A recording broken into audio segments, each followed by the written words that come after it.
Hindi raw palalagpasin ni Senador Ping Lacson na panagutin ang mga tiwaling opisyal ng BIR na nangungutong umano sa mga taxpayer gamit ang letters of authority ng ahensya. Yan ang agenda report ni Hannah T.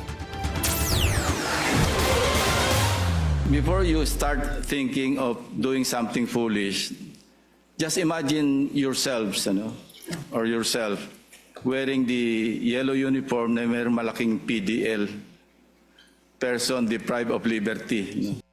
Ito ang paalala ni Senate Blue Ribbon Chair Ping Lacson sa mga gumagawa ng kalokohan sa BIR. Yan ay sa huling pagdinig ng Blue Ribbon sa di umano'y pag-abuso sa Letters of Authority o LOA ng ahensya. Babala niya, ang kasong plunder ay umaabot sa 20 taon, kaya't bago maging kulokoy, anya, think thrice or even 10 times. Even yung ginawa mo 3 years ago, 5 years ago, 10 years ago, pag nabulat-lat yan, baka merong pagkalagyan. Naglunsad na ng serye ng reforma ang BIR pagdating sa pag-abuso ng mga LOA, ang Letters of Authority at Mission Orders, para dapat sa pagsisigurong nakokolekta ng maayos sa mga buwis. Una nang lumitaw ang di umano'y bribery system sa BIR at makailang beses na pagpapadala ng LOA ng Revenue District Offices sa mga negosyo. 2% lang daw sa total tax collection ng BIR sa business sector ay galing sa LOAs at MOs. 98% ay voluntary tax payments mula sa businesses. Bilang tugon, ipinresenta ni BIR Chief Charlito Mendoza na system-generated na raw ang pagdetect sa mga taxpayer na kinakailangang i-audit. Yan ay para may less human intervention at hindi na makatarget pa ang mga BIR personnel ng mga taong gusto nilang lokohin. Isa pa sa mga reforma ay ang online LOA verification tool ng BIR para magamit ng taxpayers at suriin kung authentic o valid ba ang LOA na natatanggap nila. Anonymized na rin ang audit assignments ng BIR officers. Ibig sabihin, hindi nila kilala ang taxpayer na i-assign sa kanila para i-audit.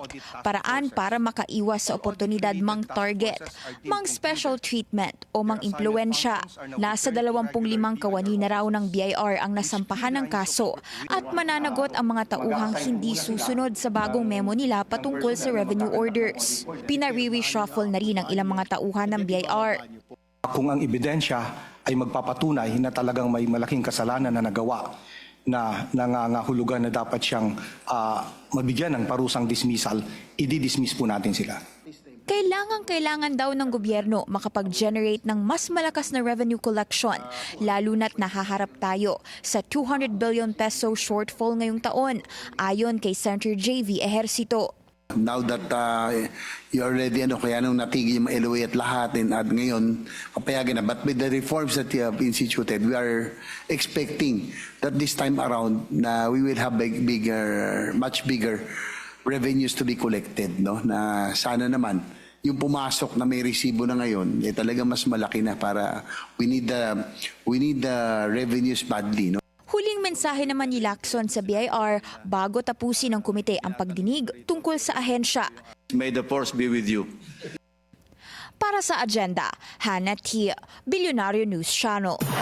Manatiling nakatutok sa Billionario News Channel. Sumubaybay sa aming social media accounts at mag-subscribe sa aming YouTube channel para sa mga eksklusibong balita at storya.